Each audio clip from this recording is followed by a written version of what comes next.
মহান রব্বুল আলমিনের দরবারে লাখো কোটি শুকর, যিনি আপনাকে আমাকে দয়া করে মায়া করে আজকের এই পবিত্র জুমার দিনে আগে আগে মসজিদে আসার তৌফিক দান করেছেন, আমলের নিয়তে কিছু কথা বলার, কিছু কথা শোনার তৌফিক দান করেছেন। সেই মহান রব্বুল আলমিনের দরবারে অন্তরের অন্তঃস্থল থেকে শুকরিয়া আদায় করি আলহামদুলিল্লাহ।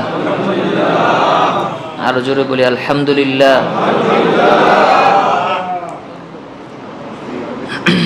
যেহেতু বৃষ্টি চলে আসছে সম্ভবত, আমরা যদি প্রত্যেকে একটু চেপে চেপে মিলে বসি, অনেক ভাইরা আসবেন, এসে ফিরে যেতে হবে, যেন প্রত্যেকে ফাঁকা জায়গাগুলো পূরণ করে মিলে নামাজের সুরতে বসার চেষ্টা করি। নামাজের সুরতে বসার পরে বসতে কষ্ট হলে আকপিস করে বসবেন, যেন পরবর্তীতে কাতার করতে অসুবিধা না হয়। কিন্তু আমরা জায়গাগুলো ফিল আপ করে বসি, যেন বাহিরের মানুষরা আসতে কষ্ট না হয়। আর বাচ্চারা যারা আছো, তোমরা এখানে চলে যেতে পারো, ভিতরে রুম খালি আছে, এসি আছে, ওখানে আরাম করে বসো, দুষ্টামি করা যাবে না।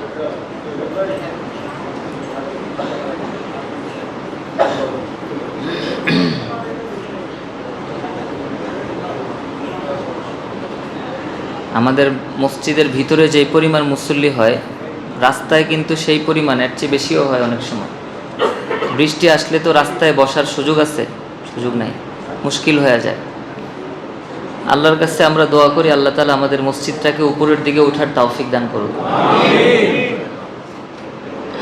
প্রত্যেকে নিজের জায়গা থেকে ফিকির রাখি, নিজের আপন আপন সূত্র, আপন আপন লিঙ্ক ফিকির রাখি, যে কার মাধ্যমে একটু মসজিদের সহযোগিতা করা যায়। এই ফিকিরটা সবসময় অন্তরের মধ্যে রাখবো। আল্লাহর ঘরকে ভালোবাসবো শুধু আল্লাহর জন্য। কার জন্য ভাই? আল্লাহর জন্য, কারো জন্য না। এটা কোন দলের মসজিদ, কোন মতের মসজিদ? হ্যাঁ, যদি বাতিল ফিরকার মসজিদ হয় সেটা ভিন্ন বিষয়। বাতিল ফিরকার মসজিদকে মসজিদে জিরার বলা হয়। কি বলা হয়? মসজিদে জিরার। মসজিদে জিরার রাসূল নিজের হাতে ভেঙে দিয়েছেন। মদিনার মুনাফিকরা একটা মসজিদ প্রতিষ্ঠা করেছিল, যে মসজিদের মধ্যে নামাজও পড়তো, নামাজের পরে বসে বসে ইসলামের বিরুদ্ধে কিভাবে ষড়যন্ত্র করা যায় সেই মশওয়ারা হইতো। রাসূল যখন জানতে পারছেন, দলবল নিয়ে গিয়ে সেই মসজিদকে তাকে ভেঙে দিয়েছেন। সেই মসজিদের নাম দিয়েছেন মসজিদে জিরার। মসজিদে জিরার মানে ক্ষতির মসজিদ। কথা কি বুঝতে পারছেন? এরকম মসজিদ কি বাংলাদেশে আছে না? যারা মসজিদ নাম দিয়েছে মসজিদ, কিন্তু ভিতরে ইসলাম বিরোধী কর্মকাণ্ড হয়, ইসলামের বিরুদ্ধে ষড়যন্ত্র হয়। বাতিলের আখড়া, যে মসজিদটা, বাতিলের কথা প্রচারিত হয়, ইসলামের বিরুদ্ধে কথা প্রচারিত হয়, ইসলামের সঠিক বিধানের বিপরীত ব্যাখ্যা করা হয়। এরকম মসজিদ আছে কিনা? ওই মসজিদগুলো হকের মসজিদ না, সেই মসজিদ হচ্ছে সেই মদিনার মুনাফিকদের মসজিদে জিরারের মতো। এজন্য শুধু মসজিদ নাম দিয়ে আবেগে ভাসিয়ে আমাদেরকে যেন আবার বাতিল মসজিদের প্রতি আমাদের আগ্রহ যেন তৈরি না হয়। কাদিয়ানীদের মসজিদ আছে কিনা? আছে না? আমাদের বকশিবাজার কাছে মনে একটা মসজিদ আছে, আহমদি মঞ্জিল না জানি কি নাম, নারায়ণগঞ্জে একটা আছে। এটা কি মসজিদ বলেন? এগুলো মসজিদ? মসজিদ না। এখন আপনি ওই মসজিদের উপর হাত তুলবেন, সবাই মিলে ধরবে, আরে তুমি মসজিদের উপর আক্রমণ করছো, এত বড় সাহস। আরে রাসূল সাল্লাল্লাহু আলাইহি সাল্লাম মদিনার মধ্যে মুনাফিকদের মসজিদ ভেঙে দিয়েছেন। হাত আঙ্গুল যদি তোলেন, তাহলে রাসূলের দিকে আঙ্গুল তোলেন। কথা বুঝে আসছে ভাই? মসজিদ যতক্ষণ পর্যন্ত মসজিদ হকের উপর থাকবে, হকের কথা প্রচারিত হবে, সেটা ইসলামের মসজিদ। যেই মসজিদ বাতিলের হাতে চলে যাবে, যেই মসজিদ থেকে আর হকের আওয়াজ উচ্চারিত হবে না, সেটা কখনো ইসলামের মসজিদ হতে পারে না। কথা কি বুঝে আসছে ভাই? এজন্য আমরা আল্লাহর কাছে দোয়া করি, আল্লাহ রব্বুল আলামিন যেন আমাদের এই মসজিদকে হকের একটা মঞ্জিল হিসাবে, হকের একটা মার্কাজ হিসাবে যেন আল্লাহ তাআলা কবুল করেন। এই মসজিদ থেকে যেন হিদায়াতের কথা উচ্চারিত হয়, গুমরাহির কথা যেন উচ্চারিত না হয়, ইসলামের বিকৃতি যেন না করা হয়, ইসলামের সঠিক বার্তা যেন মানুষের কাছে পৌঁছে দেওয়া যায়। মানুষ এখানে এসে যেন হৃদয়ের কিছু খোরাক নিতে পারে, আত্মার কিছু প্রশান্তি নিতে পারে। এই রকম একটা মসজিদ যেন আমরা গড়তে পারি সবাই মিলে, সবার ভালোবাসায়, সবার আন্তরিকতা এবং সহযোগিতায়। আল্লাহ রব্বুল আলামিন আমাদেরকে তৌফিক দান করেন। আমরা বিগত 3 জুমা ধরে সূরাতুল ফাজরের 6 নম্বর আয়াত থেকে 20 নম্বর আয়াতকে সামনে রেখে আলোচনা করছিলাম। যদিও আমাদের সেই আলোচনাটা শেষ হয়নি, সেই আলোচনার একটা পর্ব এখনও বাকি আছে, যে 4টা বিশেষ গুনাহের কারণে আল্লাহ রব্বুল আলামিন রিজিকের মধ্যে সংকীর্ণতা দেন। সেই গুণাগুলোর মধ্যে দুইটার আলোচনা আমাদের হয়েছে। একটা হচ্ছে ইয়াতিমকে সম্মান না করা, 2 নম্বর মিসকিনকে খাবার না দেওয়া। এই দুইটার কারণে মানুষের রিজিকের মধ্যে সংকীর্ণতা চলে আসে। আরও 2টা গুনাহের আলাপ আমরা করব ইনশাআল্লাহ। তবে বর্তমান প্রেক্ষাপট অনুযায়ী আপনারা জানেন আমাদের পাশের বন্ধু রাষ্ট্র ভারত, বন্ধু রাষ্ট্র কিনা? জি বলতেছে অনেকে। বন্ধু রাষ্ট্র? বন্ধু রাষ্ট্র না, আমাদের প্রতিবেশী রাষ্ট্র ভারতের মধ্যে একজন পুরোহিত আমাদের প্রিয় নবী মুহাম্মদুর রাসূলুল্লাহ সাল্লাল্লাহু আলাইহি ওয়াসাল্লামের শানে গুস্তাখি করেছে। রাসূলের শানে যদি কেউ বেয়াদবি করে, রাসূলকে যদি কেউ অবমাননা করে, রাসূলকে নিয়ে যদি কেউ ঠাট্টা করে, সে মুসলমান হোক, কাফের হোক, হিন্দু হোক, বৌদ্ধ হোক, মুসলমান যতদিন পৃথিবীতে বেঁচে থাকবে ইমানদার মুসলমানরা কোনোদিনও সেটা বরদাস্ত করবে না। এই জন্য এই বিষয়টাকে কেন্দ্র করে আমাদের কিছু আলোচনা করা দরকার। কারণ প্রেক্ষাপট, সময়ের প্রয়োজনীয়তা যদি আমরা সমাজকে বুঝাতে না পারি, সময়ের বার্তাটা যদি সমাজের কাছে মসজিদ পৌঁছে দিতে না পারে, মসজিদের মিম্বার থেকে সেই সময়ের যে প্রয়োজনীয়তা সেটা যদি মানুষকে দেওয়া না যায়, তাহলে মিম্বারের কোনো মূল্য নাই। অনেকে বলে যে হুজুর আপনি শুধু আসমানের উপরের ওয়াজ করবেন, জমিনের নিচের ওয়াজ করবেন। ইসলাম শুধু আসমানের উপর আর জমিনের নিচের জন্য? কথা বলেন। ইসলাম প্রত্যেকের ব্যক্তি জীবনের জন্য, ইসলাম সামাজিক জীবনের জন্য, ইসলাম রাষ্ট্রীয় জীবনের জন্য, ইসলাম আন্তর্জাতিক জীবনের জন্য। পৃথিবীর কোনো একটা জায়গা এমন নাই যেখানে ইসলাম নাই। ইন্নাদ দীন ইনদাল্লাহিল ইসলাম। আল্লাহর কাছে একমাত্র মনোনীত ধর্ম কি? সবাই বলেন একমাত্র মনোনীত ধর্ম কি? ইসলাম সব জায়গায় থাকবে। কিছু কিছু সেকুলাররা বক্তব্য দেয় ধর্মের সাথে ইসলামকে মিলাতে আসবেন না, ইসলামকে ধর্ম থেকে দূরে রাখেন, ইসলামকে শুধু মসজিদের মধ্যে রাখেন। ইসলাম পৃথিবীতে শুধু মসজিদে থাকতে আসে নাই। কথা বলেন ঠিক কিনা? ইসলাম এসেছে পুরা বিশ্ব শাসন করার জন্য। ইসলাম এসেছে পুরা পৃথিবীতে হকের আওয়াজকে উচ্চকিত করার জন্য। ইসলাম এসেছে পুরা পৃথিবীতে আল্লাহর বিধানকে বাস্তবায়ন করার জন্য। কথা বলেন। এই জন্য ইসলামকে মসজিদের 4 দেয়ালে আবদ্ধ করার সময় শেষ হয়ে গেছে। আগের একটা সময় ছিল যখন ইসলামের কথাগুলো জোরালো ভাবে আমরা বলতে পারতাম না, অনেক সময় সংকোচে আকারে ইঙ্গিতে বোঝানো লাগতো। কি বলেন, কথা ঠিক কিনা? বলতাম আমরা, কিন্তু ইঙ্গিতে বলতাম। কিন্তু এখন সেই সময় চলে গেছে আলহামদুলিল্লাহ। আমাদের সুযোগ এসেছে মুখ খুলে কথা বলার, জবান খুলে কথা বলার। আমাদের বিরুদ্ধে যারা দাঁড়াবে তাদেরকে আমরা নিশ্চিহ্ন করে দিব। কথা বলেন ঠিক কিনা? যেই নাম ধরে আসুক, যেই দলের ব্যানারে আসুক, যেই মতাদর্শ নিয়ে আসুক, ইসলামের বিরুদ্ধে যদি দাঁড়ায় বাংলার জমিনে তার কোনো ঠাঁই হবে না। ভারতের পুরোহিত আল্লাহর হাবিব সাল্লাল্লাহু আলাইহি ওয়াসাল্লামকে নিয়ে গোস্তাখি করেছে। পুরা পৃথিবী এটা নিয়ে কেঁপে উঠেছে। ভারতের মধ্যে বিশাল আন্দোলন চলছে, আপনারা জানেন যারা নিউজ পড়েন। আল্লাহর হাবিব সাল্লাল্লাহু আলাইহি ওয়াসাল্লামের প্রতি একজন মুসলমানের ভালোবাসা কেমন থাকা উচিত? আল্লাহ সুবহানাহু ওয়া তাআলা সূরা তাওবার 24 নম্বর আয়াতে ইরশাদ করেন, খুব ভালো করে বুঝবেন ভাইরা। কুল ইন কানা আবাউকুম ওয়া আবনাউকুম ওয়া ইখওয়ানুকুম ওয়া আজওয়াজুকুম ওয়া আশীরাতুকুম ওয়া আমওয়ালুন ইকতারাফতুমুহা ওয়া তিজারাতুন তাখশাউনা কাসাদাহা ওয়া মাসাকিন তারদাউনাহা। আল্লাহ বলেন, তোমাদের পিতামাতা, তোমাদের সন্তান, তোমাদের ভাই, তোমাদের স্ত্রী, তোমাদের পাড়া প্রতিবেশী, তোমাদের ধন সম্পদ যেটাকে তোমরা নিজেরা সংরক্ষণ করো, ওয়া তিজারাতান তাখশাউনা কাসাদাহা, যেই ব্যবসায় লস খাওয়ার তোমরা আশঙ্কা করো সেই ব্যবসা প্রতিষ্ঠান, ওয়া মাসাকিন তারদাউনাহা, তোমাদের সকল বড় বড় অট্টালিকা, দালান প্রাসাদ, অর্থাৎ দুনিয়ার সবকিছু। এর মধ্যে আর কিছু বাকি আছে? ভাই, আত্মীয় স্বজন, বাবা মা, সন্তান, সম্পদ, ব্যবসা প্রতিষ্ঠান, নিজের বাড়িঘর, এর ছাড়া আর কিছু আছে দুনিয়াতে?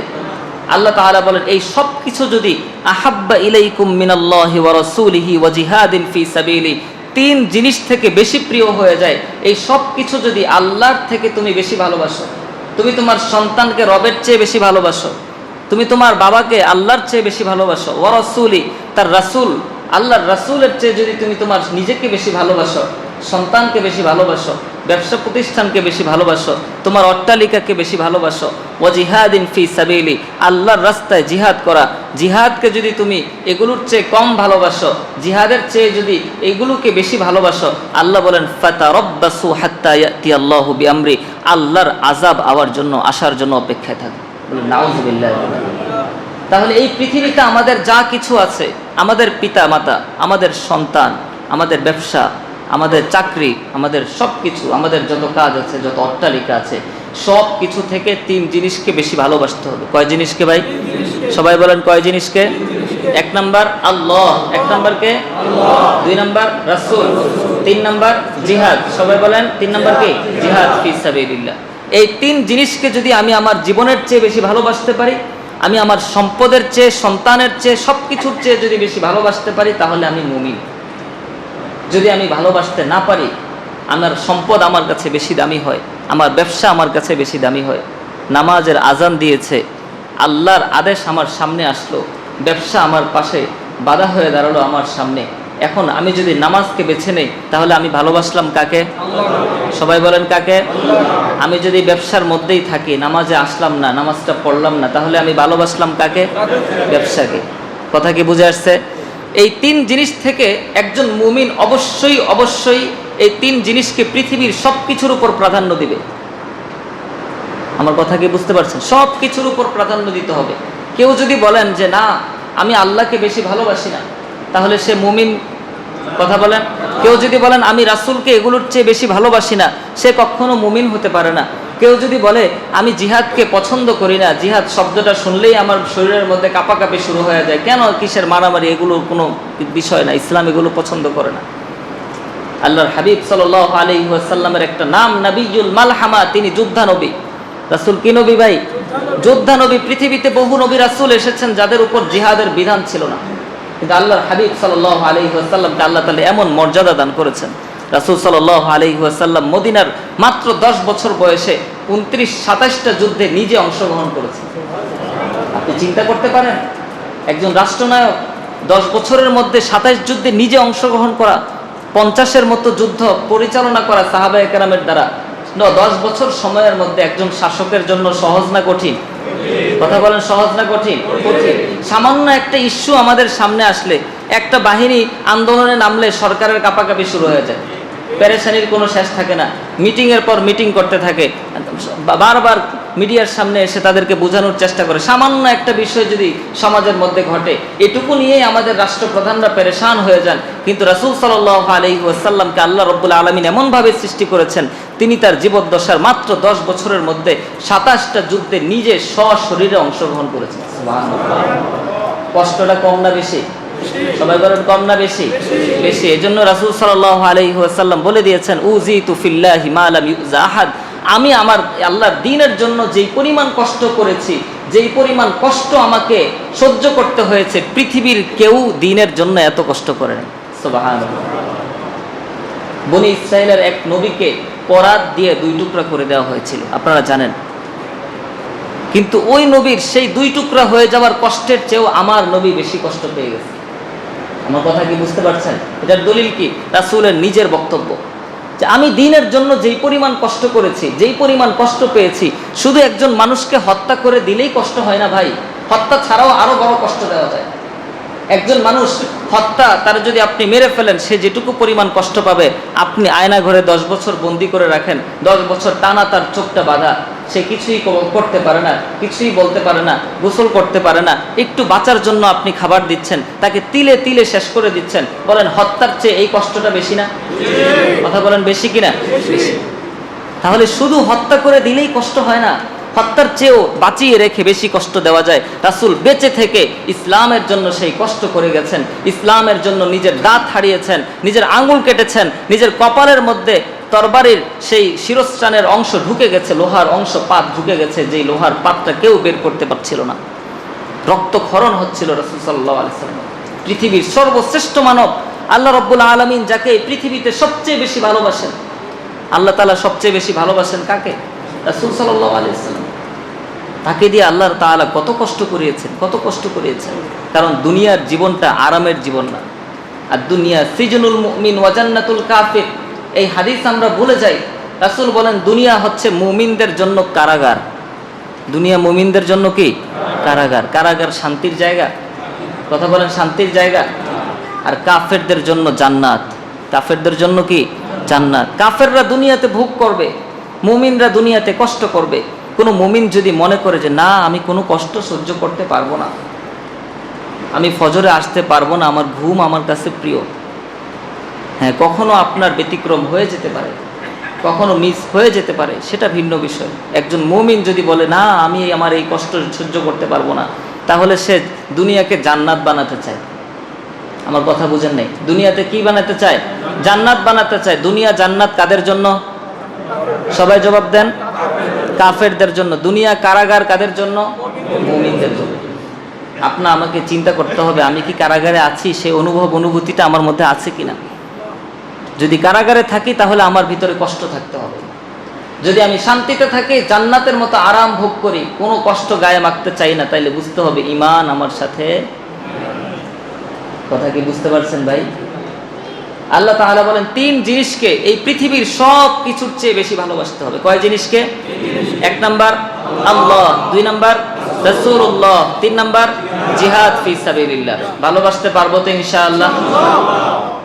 আল্লাহর হাবিব আল্লাহ সুবহানাহু ওয়া তাআলা সূরাতুল আহজাবের 6 নম্বর আয়াতে বলেন আন-নাবিয়্যু আউলা বিল মুমিনিনা মিন আনফুসিহিম। আমার নবী মুমিনদের কাছে তাদের জীবনের চেয়ে বেশি প্রিয়। বলেন সুবহানাল্লাহ। যদি আমি মুমিন দাবি করি নিজেকে, আমার প্রশ্ন করা উচিত আমার নবী কি আমার জীবনের চেয়ে বেশি প্রিয় কিনা আমার কাছে? আমি কি আমার নবীকে জীবনের চেয়ে বেশি ভালোবাসি? এই প্রশ্নটা নিজেকে করা উচিত। যে প্রশ্ন করেছিলেন হযরত ওমর ইবনুল খাত্তাব রাদিয়াল্লাহু আনহু।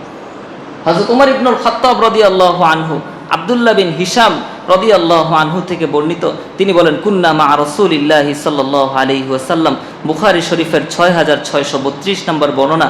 তিনি বলেন আমরা একবার রাসূল সাল্লাল্লাহু আলাইহি ওয়াসাল্লামের সাথে ছিলাম, ওয়া হুয়া আখিদুন বিয়াদি ওমর ইবনুল খাত্তাব। রাসূল ওমর ইবনুল খাত্তাবের হাত ধরে আছেন। কি ধরে আছেন? হাতটা ধরে আছেন। এই পর্যায়ে হযরত ওমর ইবনুল খাত্তাব রাদিয়াল্লাহু আনহু বললেন, ইয়া রাসূলুল্লাহ, একটা কথা আপনাকে বলি, ওয়াল্লাহি, আল্লাহর কসম করে বলছি, লা আনতা আহাব্বু ইলাইয়া মিন কুল্লি শাইইন ইল্লা মিন নাফসি। এই পৃথিবীর সব কিছু থেকে আপনাকে আমি বেশি ভালোবাসি, তবে আমার নিজের থেকে বেশি ভালোবাসি না। কথা কি বুঝতে পারছেন? রাসূল সাল্লাল্লাহু আলাইহি ওয়াসাল্লামকে এই কথাটা বললেন। রাসূল সাল্লাল্লাহু আলাইহি ওয়াসাল্লাম জবাব দেন, ওয়াল্লাযী নাফসি বিয়াদিহি লা তুমিনু হাত্তা আকুনা হাব্বা ইলাইকা মিন নাফসিক। ওমর, শুনে রাখো, সেই আল্লাহর নামে শপথ করে বলছি, রাসূল আল্লাহর নামে শপথ করেন, ওই সত্তার নামে কসম করে বলছি, যে সত্তার হাতে আমি মুহাম্মদের প্রাণ, আল্লাহর নামে শপথ করে বলছি, ওমর, যতক্ষণ পর্যন্ত তুমি তোমার নিজের জীবনের চেয়ে আমাকে বেশি ভালোবাসতে না পারবা, ততক্ষণ তুমি মুমিন হতে পারবা না। কথা কি বুঝতে পারছেন? কাকে বলতেছেন ভাই? ওমরকে। হযরত ওমর রাদিয়াল্লাহু আনহু বেশ কিছু সময় চুপ থেকে চিন্তা ভাবনা করলেন, আসলে কি আমার নবীকে আমি জীবনের চেয়ে বেশি ভালোবাসি? তিনি চিন্তা ভাবনা করে সিদ্ধান্তে উপনীত হলেন। তিনি বলেন, আনতাল আনা হাব্বু ইলাইয়া মিন নাফসি। রাসূলকে বলেন, ইয়া রাসূলুল্লাহ, আমি চিন্তা করে দেখলাম আপনি আমার জীবনের চেয়েও বেশি প্রিয়। সুবহানাল্লাহ। রাসূল বলেন, আল আন ইয়া ওমর, হে ওমর, এই পর্যায়ে এখন তোমার ঈমান পরিপূর্ণ হয়েছে। বলেন সুবহানাল্লাহ। হযরত ওমর রাদিয়াল্লাহু আনহু রাসূলকে কত বেশি ভালোবাসতেন। এক ইহুদি আর একজন মুসলমান, দুইজন মারামারি করে ঝগড়া করে রাসূলের কাছে বিচার নিয়ে আসছে। রাসূল সাল্লাল্লাহু আলাইহি ওয়াসাল্লাম সবার সাক্ষ্য প্রমাণ শুনে বুঝতে পারলেন অপরাধ মুসলমানের। অপরাধ কার? মুসলমানের। ইসলাম এটা শিখায় না যে মুসলমানের অপরাধ হলে মুসলমানকে মাফ করে দিয়ে বিধর্মীকে শাস্তি দেওয়া। এটা কি ইসলামের শিক্ষা? ইসলাম ন্যায়ের শিক্ষা দেয়। অন্যায় যারা করবে, সে মুসলমান হোক, সে খ্রিস্টান হোক, সে বৌদ্ধ হোক, সে হিন্দু হোক, অন্যায় যদি করে তার শাস্তি ইসলাম নিশ্চিত করে। আর যদি অন্যায় কেউ না করে, সে যেই ধর্মের হোক তাকে ইসলাম মুক্ত করে দেয়। এটা ইসলাম। ইসলাম ন্যায়ের ধর্ম। ইসলাম কোনো কিছু চাপিয়ে দেওয়ার ধর্ম না। রাসূল সাল্লাল্লাহু আলাইহি ওয়াসাল্লাম ফয়সালা করলেন কার পক্ষে? ইহুদির পক্ষে। বলেন কার পক্ষে? ইহুদির পক্ষে, মুসলমানের বিপক্ষে। কথা কি বুঝতে পারছেন? সেই মুসলমান নামের মুনাফিক, সে রাসূল সাল্লাল্লাহু আলাইহি ওয়াসাল্লামের এই ফয়সালাটাকে মানতে পারে নাই। বলেন নাউযুবিল্লাহ। সে ঠিক এই বিচারটা নিয়ে আবু বকর রাদিয়াল্লাহু আনহুর কাছে গেছেন। আবু বকর, তুমি তো আমাদের অনেক বড় নেতা, তোমাকে আমরা মানি, আমাদের দুইজনের মধ্যে একটা গ্যাঞ্জাম হয়েছে, রাসূলের কাছে গিয়েছি, রাসূল একটা ফয়সালা দিয়েছে, আমি তোমার কাছে আবার আসলাম, তুমি একটা ফয়সালা দাও, দেখি তুমি কি ফয়সালা দাও। আমার কথা কি বুঝতে পারছেন? তার মানে সে রাসূলের ফয়সালা মেনেছে? মানে নাই। আবু বকরের কাছে গেছে। আবু বকর রাদিয়াল্লাহু আনহু বলেন, রাসূল ফয়সালা দিয়েছে, সেই ফয়সালা রাসূল যেটা দিয়েছে সেটাই আমার ফয়সালা। সুবহানাল্লাহ। রাসূল যেখানে কথা বলেছে আমার আবু বকর সেখানে কথা বলার কোনো অধিকার, এটুকু পর্যন্ত আবু বকর স্টপ। এবার সেই মুসলমান নামক মুনাফিক ওমর রাদিয়াল্লাহু আনহুর কাছে গেলেন। ওমর রাদিয়াল্লাহু আনহু দুইজনের কথাবার্তা শুনলেন। যখন তিনি শুনতে পারলেন যে সেই রাসূলের ফয়সালাকে না মেনে আবু বকরের কাছে আসছে, আবার আবু বকরের ফয়সালা না মেনে আবার আমার কাছে আসছে ফয়সালার জন্য, ওমর রাদিয়াল্লাহু আনহু বলেন, তোমরা একটু বসো, আমি ঘরের ভিতর থেকে আসি। ঘরের ভিতর থেকে উন্মুক্ত তরবারিটা এনে এক কোপে সেই মুসলিম নামক মুনাফিকের কল্লাটা ফেলে দিলেন। সুবহানাল্লাহ বলবেন না? সবাই চিন্তায় পড়ে গেল, মদিনার মুসলমান সবাই চিন্তিত, ওমর তো একজন মুসলমানকে মেরে ফেলছে। একজন মুসলমানকে মেরে ফেললে শাস্তি কি? বিপরীতে মৃত্যুদণ্ড, কিসাস। সবাই পেরেশানিতে পড়ে গেছে, সবাই পেরেশান। আল্লাহ সুবহানাহু ওয়া তাআলা সূরা নিসার মধ্যে আয়াত অবতীর্ণ করলেন। আল্লাহ বলেন, ফালা ওয়া রাব্বিকা লা ইউমিনুন হাত্তা ইউহাক্কিমুকা ফীমা শাজারা বাইনাহুম। ফালা ওয়া রাব্বিকা, আল্লাহ বলেন তোমার রবের কসম খেয়ে বলছে, আল্লাহ নিজে নিজের কসম খাচ্ছেন। হাত্তা ইউহাক্কিমুকা ফীমা শাজারা বাইনাহুম, আল্লাহ বলেন নবী আমি আমার নিজের কসম খেয়ে বলছি, যতক্ষণ পর্যন্ত কোনো মানুষ আপনাকে ফয়সাল হিসাবে মেনে না নিবে, ফয়সালাকারী হিসাবে মেনে নিতে না পারবে, যতক্ষণ পর্যন্ত আপনার ফয়সালা কেউ মন থেকে গ্রহণ করতে পারবে না, ততক্ষণ পর্যন্ত কেউ মুমিন হতেই পারে না। বলেন সুবহানাল্লাহ।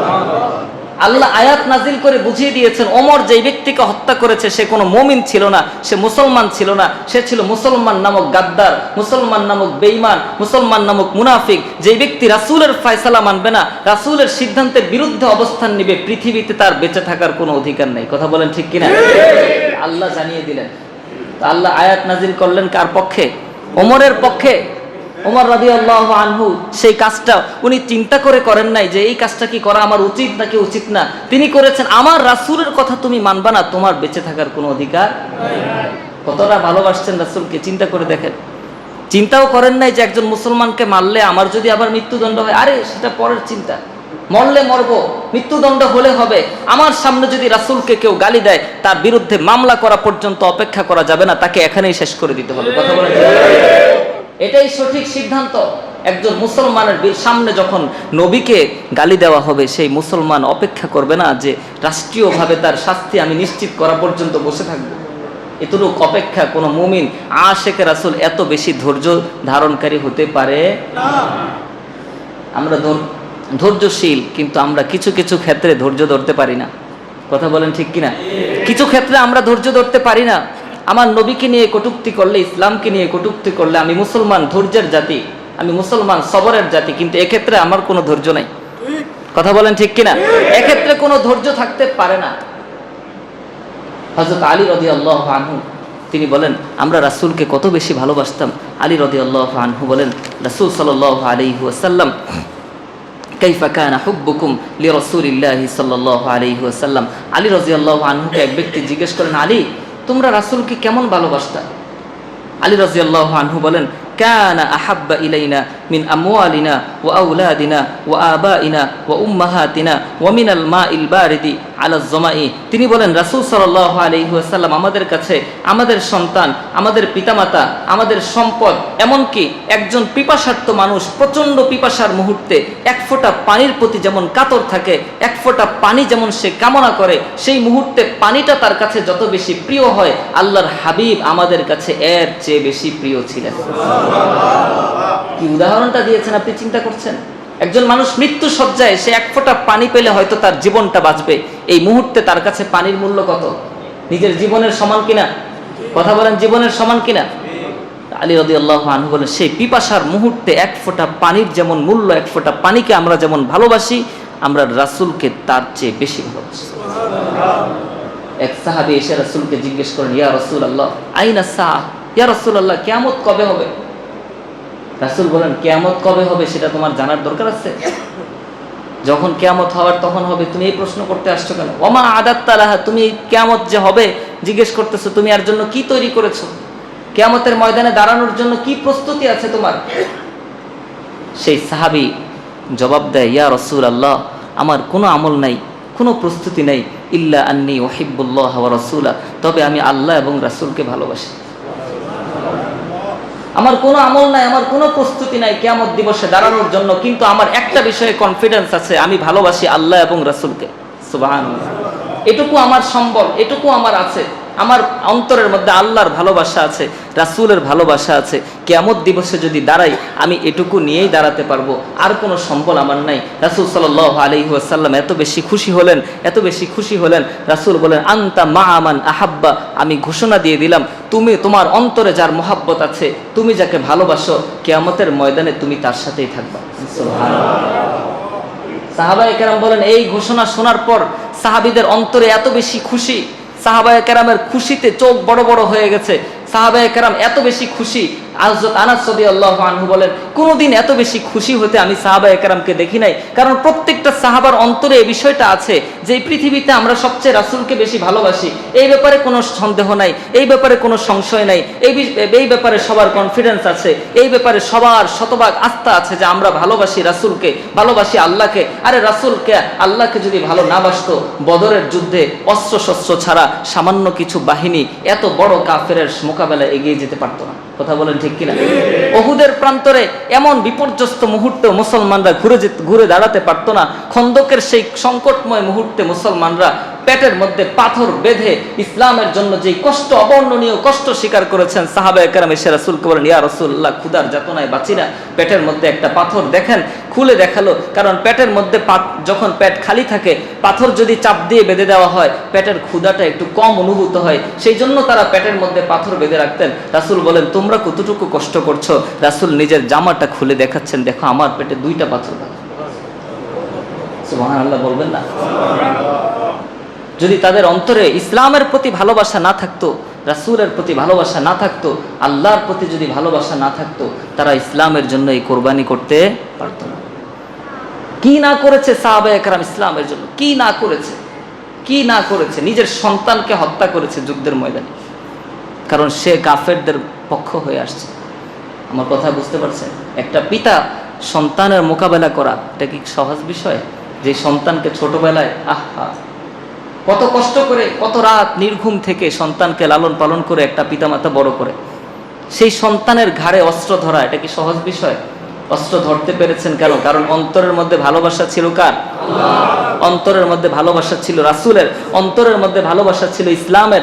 ইসলাম যদি অন্তরের মধ্যে কারো থাকে, রাসূলের ভালোবাসা যদি অন্তরের মধ্যে থাকে, সে কোনো কিছুর পরোয়া করবে না। সে পিতা পুত্রের সম্পর্কের চিন্তা করবে না, সে বাবা মার সম্পর্কের চিন্তা করবে না, সে সমাজের কথা চিন্তা করবে না, সে রাষ্ট্রের কথা চিন্তা করবে না, সে রাষ্ট্রের আদালতের কথা চিন্তা করবে না, সে মৃত্যুদণ্ডের কথা চিন্তা করবে না। সে চিন্তা করবে আমার আল্লাহকে কোনোভাবে খাটো করা যাবে না, আমার রাসূলকে কোনোভাবে অবদমিত করা যাবে না। আমার রাসূলের অবমাননা যদি হয়, আমি বেঁচে থাকতে এই অবমাননা কখনো মেনে নিতে পারবো না। কথা বলেন ঠিক কিনা? কতটা ভালোবাসছেন আল্লাহর হাবিব সাল্লাল্লাহু আলাইহি ওয়াসাল্লামকে। হযরত আনাস রাদিয়াল্লাহু আনহু থেকে বর্ণিত 2325 নম্বর বর্ণনা, তিনি বলেন, লাকাদ রাআইতু রাসূলুল্লাহি সাল্লাল্লাহু আলাইহি ওয়াসাল্লাম ওয়াল হাল্লাকু ইয়াহলিকু রাসাহু ওয়া আতাফা বিহি আসহাবুহু মা ইউরিদুনা আন তাকআ শা'রাতান ইল্লা ফি ইয়াদি রাজুলিন। হযরত আনাস রাদিয়াল্লাহু আনহু হুদায়বিয়ার সময়কার সেই ঘটনা বর্ণনা করছেন। হুদায়বিয়ার সময় যখন রাসূল সাল্লাল্লাহু আলাইহি ওয়াসাল্লামকে তারা উমরা করতে দিল না, রাসূল সাল্লাল্লাহু আলাইহি ওয়াসাল্লাম সেই হুদায়বিয়ার প্রান্তরে বসে বসে নিজের মাথার চুলগুলো ফেলে দিলেন। সাহাবায়ে কেরাম কোনোভাবেই সিদ্ধান্ত মানতে রাজি না। রাসূল সাল্লাল্লাহু আলাইহি ওয়াসাল্লাম যখন নিজের মাথা হলক করে ফেললেন, তখন সব সাহাবী সিদ্ধান্তকে মেনে নিলেন, সব সাহাবী অন্তরের অন্তঃস্থল থেকে বিষয়টাকে গ্রহণ করলেন। নয়তো সাহাবায়ে কেরামের অবস্থা এমন ছিল যে আমাদের জীবন যাবে, তবু আমরা উমরা করেই ছাড়ব। কথা কি বুঝতে পারছেন? এটা ঈমানের শক্তির কারণে এমন করেছিল। রাসূল সাল্লাল্লাহু আলাইহি ওয়াসাল্লাম যখন চুল কেটে ফেলেন, হযরত আনাস রাদিয়াল্লাহু আনহু বর্ণনা করেন, আমি নিজের চোখে দেখেছি যে হাল্লাক যিনি চুল কাটেন, যিনি নাপিত, তিনি রাসূলের চুলগুলো ছেঁচে ফেলে দিচ্ছেন, আর সাহাবায়ে কেরাম চারপাশে ঘেরাও করে আছে। আশ্চর্য, চারপাশে ঘেরাও করে থাকবে কেন? চুল কাটলে কি এটা দেখার বিষয়? এটা তো ঘেরাও করে রাখার বিষয় না। আমি কাছে গিয়ে দেখলাম প্রত্যেকটা সাহাবী রাসূলের চারপাশে নিজের হাতকে বিছিয়ে রেখেছে। প্রত্যেকের মনের মধ্যে একটাই কামনা, আমার হাবিবের একটা চুলও মাটিতে পড়তে দেব না। আমার হাবিবের চুল যদি পড়ে, আমার হাতের মধ্যে পড়বে, রাসূলের একটা চুল মাটিতে পড়তে আমরা দেব না। কতটুকু ভালোবাসা ভাই, একটু চিন্তা করেন। কতটুকু ভালোবাসা অন্তরের মধ্যে, কতটুকু ভালোবাসা যে রাসূলের একটা চুল মাটিতে পড়বে এটা সাহাবায়ে কেরাম মেনে নিতে। হযরত খুবাইব রাদিয়াল্লাহু আনহু, আপনারা জানেন, আমি শুধু টাচ দিয়ে যাচ্ছি ঘটনাগুলোকে। খুবাইব রাদিয়াল্লাহু আনহুকে যেভাবে শাহাদাত মৃত্যুবরণ করা হয়, শাহাদাত বরণ করে হযরত খুবাইব রাদিয়াল্লাহু আনহু, যেভাবে তাকে মেরে ফেলা হয়, শুলিতে চড়িয়ে কিভাবে নির্মমভাবে হত্যা করে, সে তাকে হত্যা করার আগে মক্কার মুশরিকরা, মক্কার কাফেররা তাকে জিজ্ঞেস করে, খুবাইব তুমি কি পছন্দ করো যে তোমার জায়গায় তোমাকে মুক্তি দেওয়া হোক আর মুহাম্মদকে তোমার জায়গায় মেরে ফেলা হোক? তুমি কি এটা পছন্দ করো? কত বড় প্রশ্ন। হযরত খুবাইব রাদিয়াল্লাহু আনহু বলেন, আমি এখানে ছাড়া পাই আর মদিনায় আমার রাসূলের পায়ে একটা কাঁটা বিধে, এটাও আমি সহ্য করব না। আমার জীবনের বিনিময়ে যদি রাসূলের পায়ে একটা কাঁটা বিধা আমি ঠেকাতে পারি, আমি আমার জীবন দিয়ে দিতে রাজি আছি। কতটুক ভালোবাসা ভাই, একটু চিন্তা করে দেখেন আমরা কি করি রাসূলের জন্য, কতটুক ভালোবাসা। রাসূলের জন্য ভালোবাসা আমরা শুধু একটু একটু জিলাপি বিতরণের মধ্যেই সীমাবদ্ধ, শেষ। কি বলেন, কথা ঠিক আছে কিনা? রাসূলের ভালোবাসা শুধুমাত্র কোনো দিবসকে কেন্দ্র করে হয় না। রাসূলের ভালোবাসা সারা বছর, সারা জীবন, জীবনের শুরু থেকে মৃত্যু পর্যন্ত রাসূলকে ভালোবাসতে হয়। কথা বলেন ঠিক কিনা? মৃত্যু পর্যন্ত না, একজন মানুষ মৃত্যুর পরেও রাসূলকে ভালোবাসে। কিভাবে? কারণ মৃত্যুর পরে যে কাজগুলো তার সাথে করা হয় সেগুলো রাসূলের তরিকা অনুযায়ী করা হয় কিনা? কথা বলেন না। একজন মৃত ব্যক্তির সাথে আমরা রাসূলের তরিকা অনুযায়ী আচরণ করি, এটা কি রাসূলের প্রতি ভালোবাসা না? একজন মানুষ জীবনের শুরু থেকে নিয়ে মৃত্যুর পরেও রাসূলের ভালোবাসা তার জন্য জারি থাকে। এই জন্য কবরের মধ্যে একটা প্রশ্ন রাসূলকে নিয়ে থাকবে, মান রব্বুকা ওমা দীনুকা ওমান হাদার রাজুলুল্লাযী বুইসা ফীকুম। 3 নম্বর প্রশ্ন যেটা আল্লাহ তাআলা করবেন, ফেরেশতারা করবেন, সেই প্রশ্নটাই হচ্ছে এই লোকটা কে, যেই লোককে তোমাদের মাঝে প্রেরণ করা হয়েছে। ইসলামের কালিমার 2টা অংশ। কয়টা অংশ? লা ইলাহা ইল্লাল্লাহ মুহাম্মাদুর রাসূলুল্লাহ। ইসলামই আপনার পূর্ণ হবে না মুহাম্মাদুর রাসূলুল্লাহ ছাড়া। আপনি যদি বলেন আমি লা ইলাহা ইল্লাল্লাহ মানি, মুহাম্মাদুর রাসূলুল্লাহ মানি না, মুসলমান না কাফের? কথা বলেন, মুসলমান না কাফের?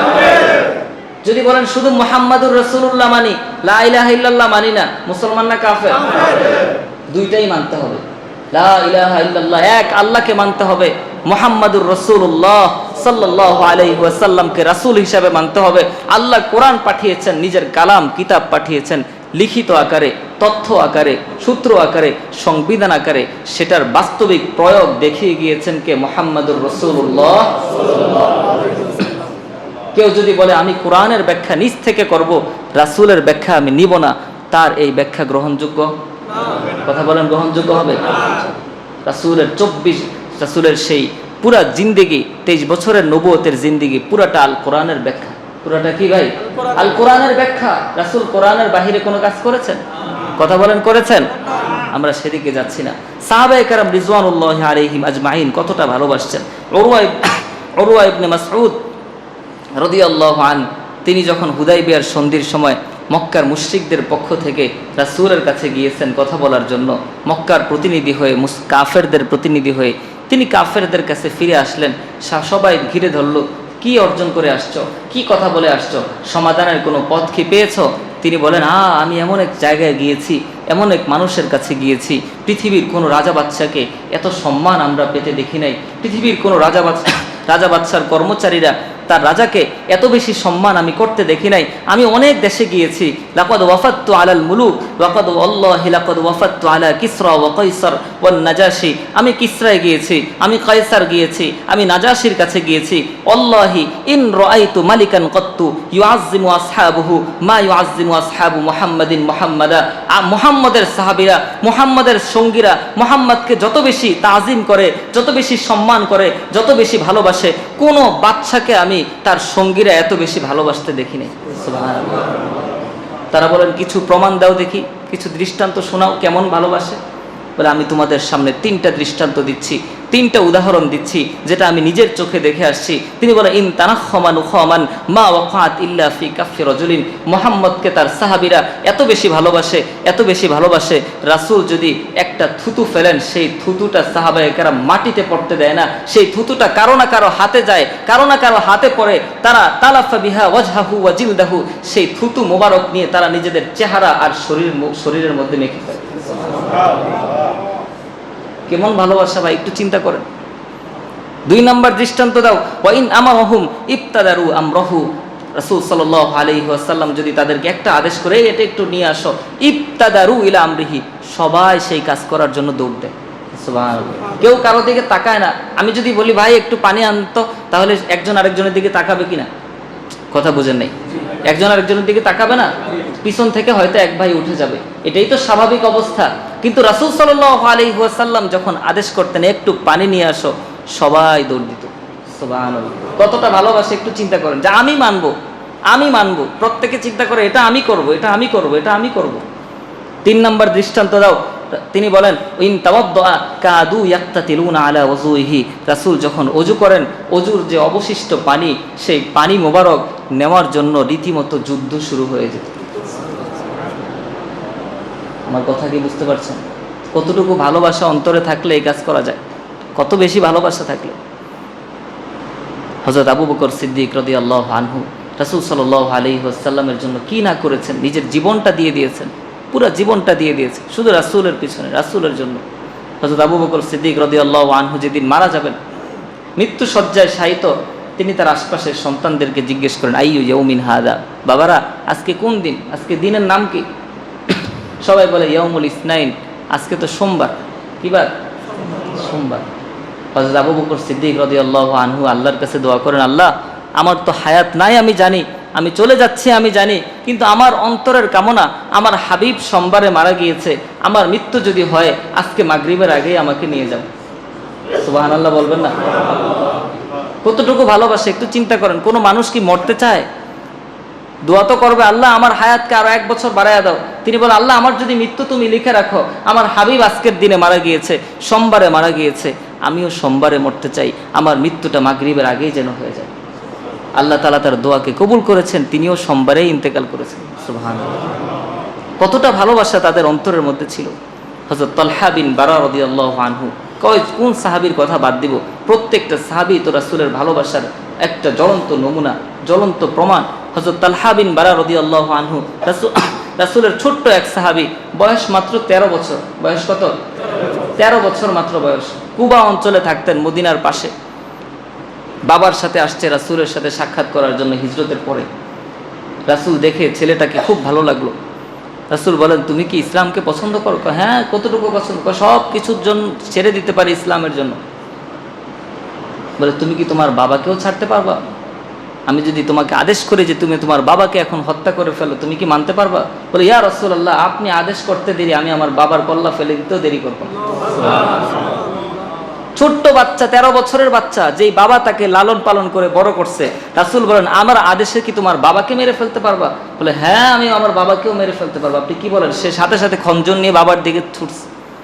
রাসূল বলে, এই থামো থামো থামো। রাসূল সাল্লাল্লাহু আলাইহি ওয়াসাল্লাম খুব খুশি হলেন। কিছুদিন পর তালহা বিন বারা রাদিয়াল্লাহু আনহু মৃত্যু শয্যায় শায়িত, ছোট বাচ্চা মারা যাচ্ছে। এই সংবাদ যখন রাসূলের কাছে আসলেন, রাসূল সাল্লাল্লাহু আলাইহি ওয়াসাল্লাম সবাইকে বলে দিলেন, এই আমার সাহাবী তালহা, ছোট্ট সাহাবী, তাকে আমি খুব পছন্দ করি, তার যখন মৃত্যু হবে তোমরা আমাকে কিন্তু সংবাদ দিবা, আমি রাসূল নিজে গিয়ে তার জানাজা আদায় করব। মদিনা থেকে কুবা কিন্তু বেশ দূরে, মদিনার মধ্যে না, তার বাড়ি ছিল কুবায়। ঘটনাক্রমে সেই সাহাবী, ছোট্ট সাহাবী তালহা বিন বারা রাদিয়াল্লাহু আনহুর মৃত্যু চলে আসে মৃত্যু শয্যায়। সে তার পরিবারকে ওসিয়ত করছে, সে রাতের বেলা মৃত্যুবরণ করছে আর পরিবারকে ওসিয়ত করে যাচ্ছে, আমি যদি মৃত্যুবরণ করি, রাসূল কিন্তু তোমাদেরকে বলে দিয়েছেন রাসূলকে জানানোর জন্য, আমি যদি মৃত্যুবরণ করি তোমরা রাসূলকে জানায়ও না, আমাকে সাথে সাথে দাফন করে দিবা। কেন? কারণ আমি তো রাতের বেলা মৃত্যুবরণ করছি। এই রাতের বেলা যদি রাসূলের কাছে সংবাদ যায় আর রাসূল যদি আমার জানাজায় উপস্থিত হওয়ার জন্য রাতের বেলা রওনা দেন, আশপাশে ইহুদিদের বস্তি আছে, ইহুদিদের বাড়িঘর আছে, কোনো ইহুদি যদি রাসূলকে একটু কষ্ট দেয়, আমি তালহা বিন বারা রাসূলের একটুকু পরিমাণ কষ্ট সহ্য করতে পারবো না। আমি তালহা বিন বারা রাসূলের পায়ে একটা কাঁটা বিঁধুক, রাতের বেলা চলতে গিয়ে রাসূল একটু কষ্ট পাক, একটু হুচট খাক, এটা আমি সহ্য করতে পারবো না। আমার মৃত্যুর পরে তোমরা রাসূলকে জানায়ও না, আমাকে সাথে সাথে দাফন কাফন করে দিবা। একজন সাহাবীর অন্তরে কতটা মহব্বত থাকলে, কতটা ভালোবাসা থাকলে নবীজির জানাজাকে সে প্রত্যাখ্যান করে দিতে পারে, যে নবী আমার জন্য জানাজা দেওয়ার দরকার নাই, এর চেয়েও আমার দরকার হচ্ছে নবী যেন কষ্ট না পায়। পরের দিন সকালবেলা ফজরের নামাজের সময় রাসূল শুনতে পারলেন তালহা বিন বারা মৃত্যুবরণ করেছেন, তার জানাজাও দেওয়া হয়ে গেছে।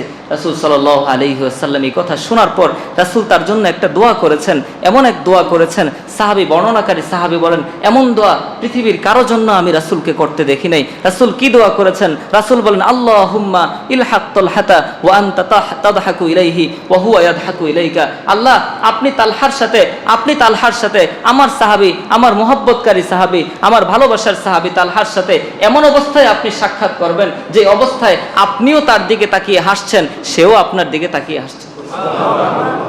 সাহাবী বলেন এমন দোয়া আমরা কাউকে করতে দেখি। কেমন ভালোবাসা তাদের অন্তরে ছিল ভাই। হযরত বিলাল রাদিয়াল্লাহু আনহু রাসূলের ভালোবাসায় কি না করেছেন। রাসূলের মৃত্যুর পর তিনি মদিনায় থাকতে পারেন নাই, কারণ নিজের হাবিবের সেই চলে যাওয়াটা তিনি কোনোভাবেই মেনে নিতে পারেন নাই। নিজের মুয়াজ্জিনি ছেড়ে দিয়েছেন। একটা ইসলামী রাষ্ট্রের প্রধান মসজিদের মুয়াজ্জিন হওয়া কি সাধারণ বিষয়? আমরা হলে তো তাড়াহুড়া লেগে যেতাম কার আগে কে এই পদ দখল করবে। কি বলেন? মসজিদের ইমামতি, মসজিদের মিম্বার দখল নিয়ে মারামারি হয় না? জাতীয় মসজিদে হয়েছে কিনা? মসজিদের মিম্বার দখল নিয়ে যদি মারামারি হয় তাহলে সেই ইমামের পিছনে নামাজ পড়ার হুকুম কি হবে? যে ইমাম মিম্বারে বসার জন্য এত পাগল। আমার কথা কি বুঝতে পারছেন? হযরত বিলাল রাদিয়াল্লাহু আনহু রাসূলের বিচ্ছেদ সইতে না পেরে চলে গেছেন সিরিয়াতে চলে গেছেন। হযরত বিলাল রাদিয়াল্লাহু আনহুকে রাসূল স্বপ্নে দেখেন, বিলাল তুমি কি আমাকে ভুলে গেছো? তুমি আমার কবরটাকে একটু জিয়ারত করতেও আসো না? হযরত বিলাল রাদিয়াল্লাহু আনহু এই স্বপ্ন দেখে নিজেকে আর ধরে রাখতে পারে নাই, দৌড়ে আসছে মদিনাতে রাসূলের কবর জিয়ারত করার জন্য। সাহাবায়ে কেরাম ঘিরে ধরছে, বিলাল আসছে। বিলালকে সবাই রিকোয়েস্ট করছে, বিলাল একটু আজান দাও, একটা বার আজান দাও। বলে না, আমি এমন আজান দিতে পারবো না যে আজান শুনে আমার নবী নামাজে আসবে না।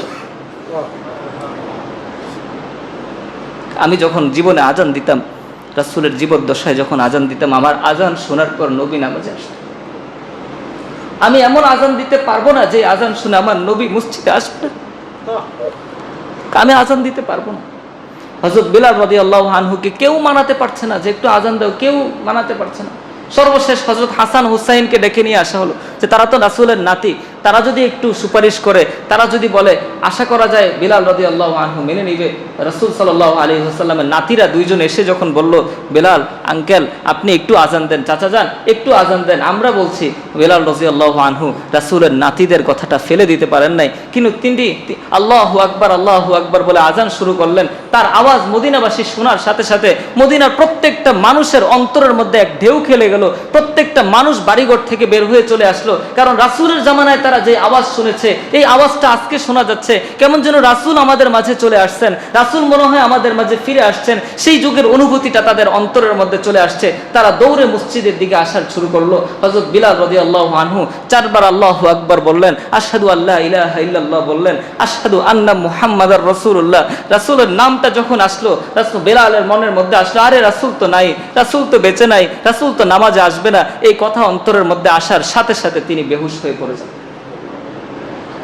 কি পরিমাণ ভালোবাসা ছিল ভাই, একটু চিন্তা করেন। আপনার আমার কি ভালোবাসা, আমরা কি ভালোবাসতে পারি রাসূলকে।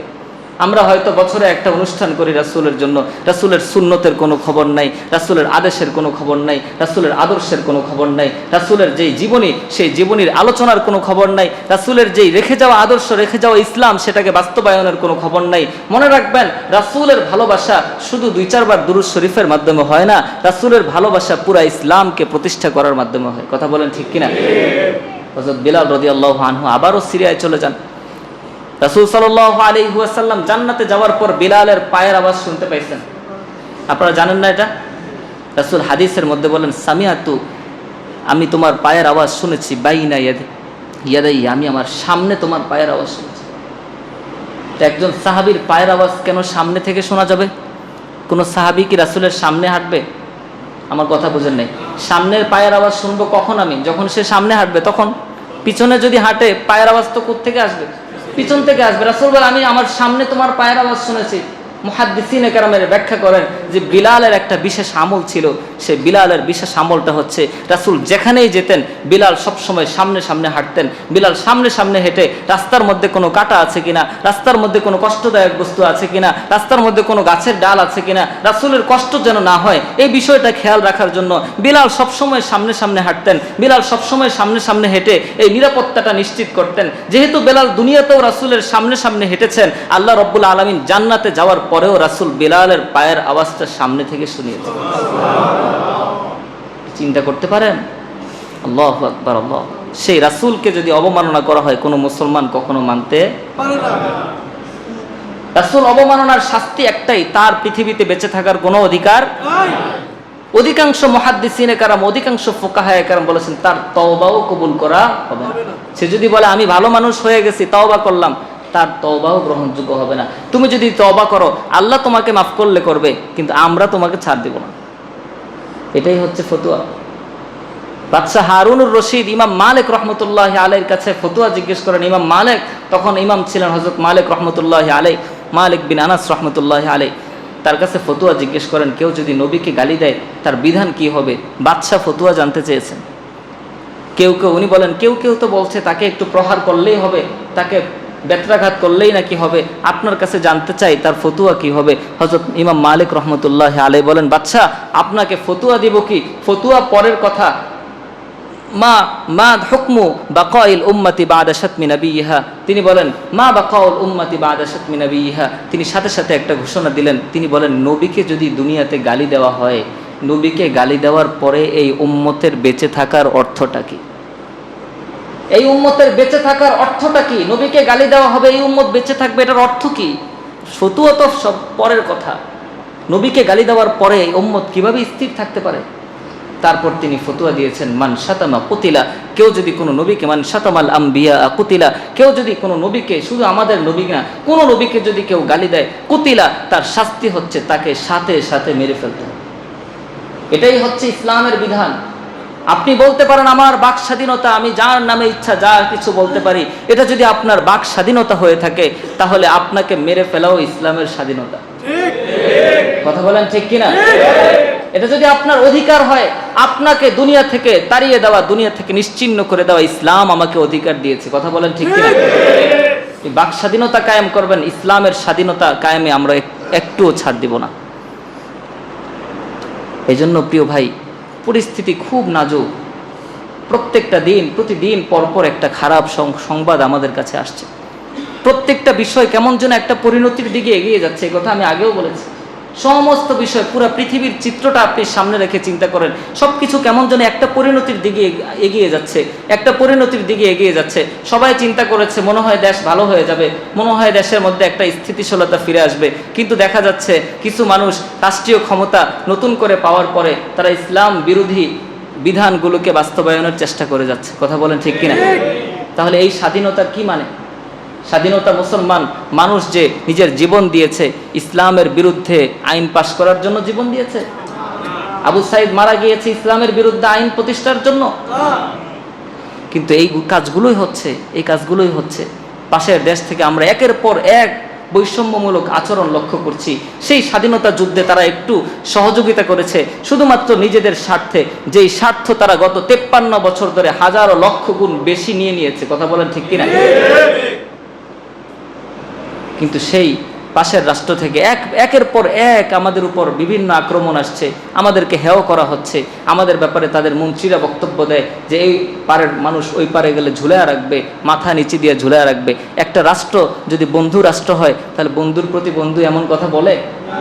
কথা বলেন, এমন কথা বলে? এজন্য কোনো মানুষ শুধু নিজের মুখে বন্ধু দাবি করলেই সে বন্ধু হয় না, বন্ধুত্বের শর্তগুলো আদায় করতে হয়।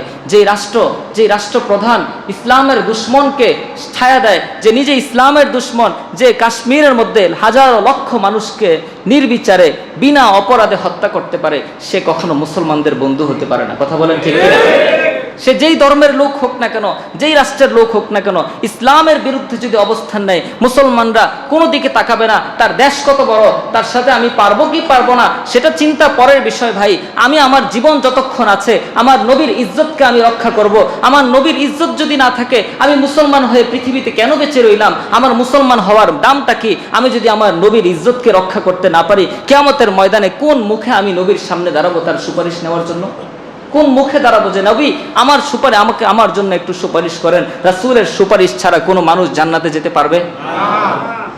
এই জন্য এই মুহূর্তে দুইটা হাদিসের কথা খুব বেশি মনে পড়ছে। আল্লাহর হাবিব সাল্লাল্লাহু আলাইহি ওয়াসাল্লাম, নাসাই শরীফের 3123 নম্বর বর্ণনা, রাসূল বলেন আন সাওবান রাদিয়াল্লাহু আন, সাওবান রাদিয়াল্লাহু আনহু থেকে বর্ণিত, রাসূল বলেন ইসাবাতানি মিন উম্মতি আহরাজাহুমাল্লাহু মিনান নার। রাসূল বলেন আমার উম্মতের দুইটা গোত্র, দুইটা দলকে আল্লাহ তাআলা জাহান্নাম থেকে মুক্ত করে দিয়েছে। সুবহানাল্লাহ। কোন সেই দুই দল? রাসূল সাল্লাল্লাহু আলাইহি ওয়াসাল্লাম বলেন ইসাবাতুন তাগজুল হিন্দা, একটা দল যেই দল কিয়ামতের আগে কোনো এক সময় হিন্দুস্তানে লড়াই করবে। বলেন সুবহানাল্লাহ। হিন্দুস্তানে লড়াই করবে। আরেকটা দল ইসাবাতুন তাকুনু মা ঈসা ইবনে মারইয়াম, আরেকটা দল যেই দল ঈসা ইবনে মারইয়াম হযরত ঈসা রাদিয়াল্লাহু আনহুর সাথে থাকবে। কিয়ামতের পূর্বে যখন ঈসা নবী আসবেন, ঈসা নবীর সাথে যেই দলটা থাকবে, আর হিন্দুস্তানে যেই মুসলমানরা যুদ্ধ করবে হিন্দুদের বিরুদ্ধে, কাফেরদের বিরুদ্ধে, ইসলাম বিরোধী শক্তিদের বিরুদ্ধে যারা লড়াই করবে, আল্লাহ রাসূল বলেন এই দুই দলকে আল্লাহ আগেই মাফ করে দিয়েছেন।